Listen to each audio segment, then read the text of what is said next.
यहाँ पर ये भी कहा जा रहा है कि भले डिप्टी सीएम के पद को एकनाथ शिंदे ने स्वीकार कर लिया है, लेकिन आने वाले समय में जब बीएमसी के चुनाव होंगे तो फिर जितनी जरूरत बीजेपी को शिवसेना की है, एकनाथ शिंदे की है, उस समय बड़ी मांगे शिवसेना की तरफ से यानी शिंदे गुट की तरफ से भी रखी जाएंगी।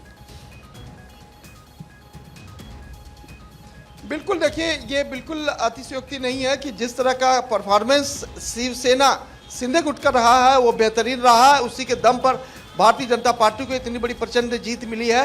लाडकी बहना हो चाहे लाडका भाऊ हो या फिर अन्य योजना हो, उसका भरपूर लाभ जो है इस चुनाव में देखने को मिला है। और यही वजह है कि भारतीय जनता पार्टी भी इस बात को कह रही है कि लाडकी बहना का जो आशीर्वाद मिला है उसे भुलाया नहीं जा सकता और आने वाले समय में एक बार फिर से लाडकी बहना के लिए काम करने के लिए महायुति की सरकार कटिबद्ध है। और लगातार कोशिश भी की जा रही है कि तीनों दलों को आपसी सामंजस्य के साथ बिठाया जाए, तीनों दल मिलकर जो है सहमति से जो है आगे जो भी निर्णय ले, तो ये बड़ा निर्णय होगा जो महायुति और भारतीय जनता पार्टी करने वाली है।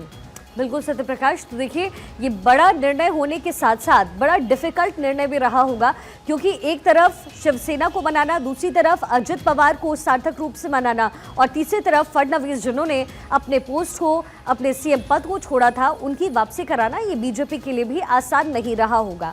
अब चूंकि तैयारियों का ही जिक्र हो रहा है लगातार सत्य प्रकाश, क्योंकि महाराष्ट्र में एक लंबे समय के बाद फडणवीस की वापसी हो रही है, ऐसे में क्या कुछ और तैयारियां वहां पर इस समय हो रही है? क्योंकि जितनी भी पॉलिटिक्स चल रही थी, विपक्षी पार्टी को हमने देखा वो हमलावर थे, वो कह रहे थे, महायुति पर सवाल खड़े कर रहे थे, वो बार बार कह रहे थे कि भाई जनता ने आपको चुन तो लिया है लेकिन आप मुख्यमंत्री नहीं बना रहे हैं, आप जनता के साथ धोखा कर रहे हैं। ऐसे में जनता का जो मैंडेट रहा है और वो भी बीजेपी के फेवर में इस तरीके से रहा है, उसके बाद जाहिर है ज्यादा से ज्यादा जो विभाग है वो बीजेपी अपने पास रखेगी, लेकिन मिली जुली जब ये सरकार होगी तो उसका क्या असर महाराष्ट्र की राजनीति में नजर आने वाला है? सत्य प्रकाश,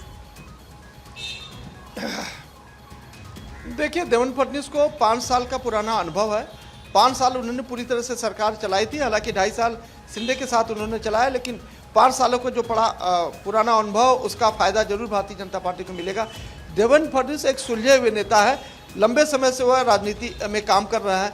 22 साल की उम्र में वह मेयर बने, उसके बाद से लगातार वह संघर्ष करते हुए दूसरी बार जो है, हालांकि तीसरी बार वह मुख्यमंत्री बने हैं, लेकिन दूसरी बार जो है लंबे समय के लिए वह मुख्यमंत्री बने, तो जाहिर तौर पर एक बड़ा अनुभव उनके साथ रहेगा।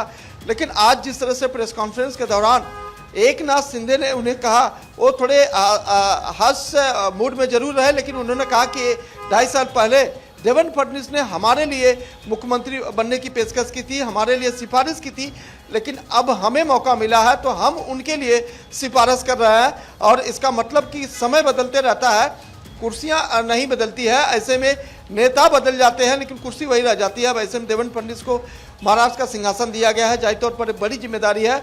और इस बड़ी जिम्मेदारी के साथ ही महायुति के नेता यह भी कर रहे हैं कि इस बार जो है सरकार चलाना एक चुनौती है, क्योंकि हमें जिस तरह से जनता ने भर भर कर वोट दिया है, भर भर कर जो है प्रसाद दिया है, उसी तरह से उसी स्पीड में हम लोगों को काम भी करना होगा।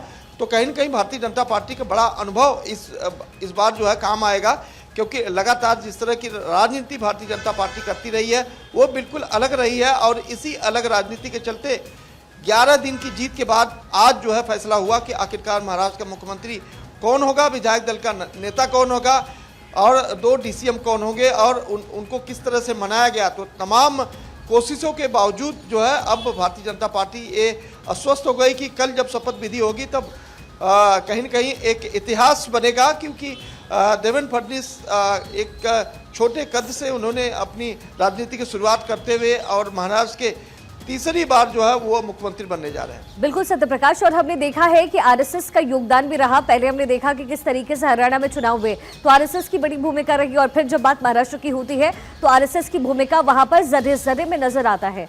ऐसे में देवेंद्र फडणवीस न केवल बीजेपी के चहेते हैं बल्कि आरएसएस के भी बेहद करीबी माने जाते हैं।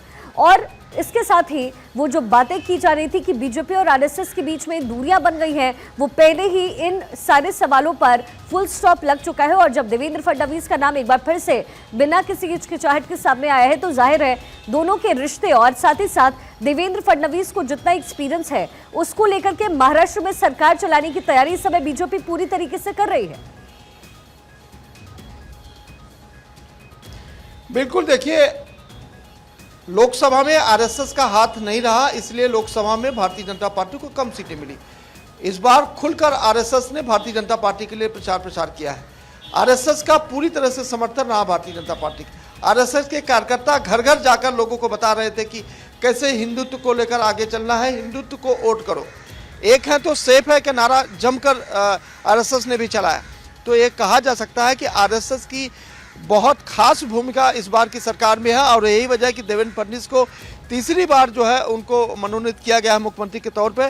तो उसमें आरएसएस की बहुत बड़ी भूमिका है, क्योंकि आरएसएस की तरफ से ये बार बार कहा जा रहा था कि अगर इस वक्त जो है महाराष्ट्र में कोई सरकार को सर्वाइव कर सकता है तो देवेंद्र फडणवीस का नाम है, क्योंकि शरद पवार जैसे नेता उनके सामने खड़े हैं, उद्धव ठाकरे जैसा नेता उनके सामने खड़े हैं, नाना पटोले जैसा नेता उनके सामने खड़े हैं। इन सभी को का मुकाबला करना महायुति के लिए तो चैलेंज है ही है, भारतीय जनता पार्टी के लिए भी एक बड़ा चैलेंज था। इसलिए भारतीय जनता पार्टी की तरफ से ये फैसला लिया गया कि अगर देवेंद्र फडणवीस को यह मौका दिया जाता है तो बखूबी जो है इन तमाम नेताओं से निपट सकते हैं। अपने आप को चाणक्य कहने वाले जो है शरद पवार की हालत ऐसी हो गई कि 10 सीटों पर सिमट गए, लेकिन भारतीय जनता पार्टी के काम और उनकी रणनीति ने इस तरह से काम किया कि एक बार फिर से भारतीय जनता पार्टी ऐतिहासिक जीत की तरफ बढ़ी। 132 सीटें लाई, तो सहयोगी दलों ने मिलकर 230 से ज़्यादा सीटें लाई और अन्य सहयोगी दल है वो समर्थन के लिए तैयार है। तो कहीं न कहीं ये देखा जा रहा है जो आगे बढ़ता है उसके साथ लोग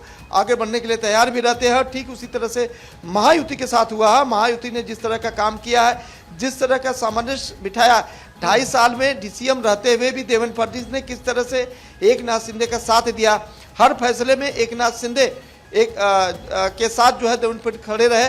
अब देवेंद्र फडणवीस की बारी आई है जब एकनाथ शिंदे उन्हें पूरी तरह से समर्थन देने के लिए कटिबद्ध है। उनका कहना है कि जिस तरह से 2.5 साल हमने सरकार चलाई, अब 5 साल चलाएंगे। हालांकि बड़ा अनुभव जो है देवेंद्र फडणवीस को है, 5 साल उन्होंने सरकार चलाई है तो उन्हें बड़ा अनुभव है, लेकिन हमारे 2.5 साल का जो अनुभव है उसे भी हम देवेंद्र फडणवीस को शेयर करेंगे, साथ में रहेंगे, साथ में निर्णय लेंगे। देखिए कहीं ना कहीं ये कयास लगाए भी जा रहे थे कि चूंकि यहाँ बीजेपी का इंटरफेरेंस है और बीजेपी मौजूद है तो सारी जो चीजें हैं वो सिलसिलेवार तरीके से होगी और ज्यादा कुछ परेशानी होगी नहीं। अच्छा, जरा हम सुनवाते हैं कि राज्यपाल को समर्थन पत्र सौंपने के बाद महायुति की तरफ से कहा क्या गया है। फिर मैं लौटती हूँ आपके पास सत्य प्रकाश। बहुत खुशी है मुझे कि 2.5 साल में हमारी सरकार ने, महायुति सरकार ने और हम तीनों ने और हमारी टीम ने जो काम किया है वो उल्लेखनीय है। उसके इतिहास में उसका सुनहरे अक्षरों में लिखा जाएगा। इतने बड़े निर्णय लिए, इसकी हमें खुशी है। मैं आभार व्यक्त करना चाहता हूं आदरणीय मुख्यमंत्री एकनाथ शिंदे जी का। एकनाथराव शिंदे जी ने शिवसेना के अध्यक्ष के तौर पर और शिवसेना के लेजिस्लेचर पार्टी के प्रमुख के तौर पर महाराष्ट्र के मुख्यमंत्री पद के लिए मेरे नाम की सिफारिश का पत्र दिया है। साथ साथ राष्ट्रवादी कांग्रेस पार्टी के अध्यक्ष और लेजिस्लेचर पार्टी के नेता माननीय अजीत दादा पवार जी ने भी उसी प्रकार का पत्र दिया है। श्री विनय कोरे जी, रवि राणा जी, श्री गुट्टे जी और हमारे इंडिपेंडेंट्स जो हमारे साथ है, सभी ने इसी आशय का पत्र माननीय राज्यपाल जी को सौंपा है। सत्यप्रकाश हमारे साथ लगातार बने हुए हैं। सत्यप्रकाश, दावा पेश करने के बाद महायुति की तरफ से जो प्रेस कॉन्फ्रेंस हुआ उसमें साफ तौर पर नजर आया कि एक साथ मिलकर के चलने की प्रेरणा दी जा रही है, एक साथ मिलकर के चलने की बात देवेंद्र फडणवीस की तरफ से कही गई और यही बात शिंदे की तरफ से कही जा रही है। अब ऐसे में आने वाले दिनों में जब बीएमसी के चुनाव होंगे उसकी जो तस्वीर है यहाँ पर साफ तौर पर सत्यप्रकाश नजर आ रही है। बिल्कुल, देखिए मुंबई महानगर पालिका का चुनाव होने वाला है। उसमें महानगर पालिका के चुनाव में शिवसेना का बहुत बड़ा अहम रोल होने वाला है, क्योंकि महाराष्ट्र में शिवसेना एक निर्णायक जो भूमिका निभाती है। खासकर महानगर पालिका में जो कॉरपोरेशन होता है उसमें जो है महानगर पालिका की बेहद खास भूमिका होती है और यही वजह है कि भारतीय जनता पार्टी ने इसी रणनीति के साथ मुख्यमंत्री देवेंद्र फडणवीस को बनाया है कि क्योंकि देवेंद्र फडणवीस की भूमिका बेहद खास होने वाली है। नागपुर से लेकर मुंबई तक जिस तरह का उनका राजनीतिक ध्रुवीकरण रहा है वो बेहद काम आने वाला है।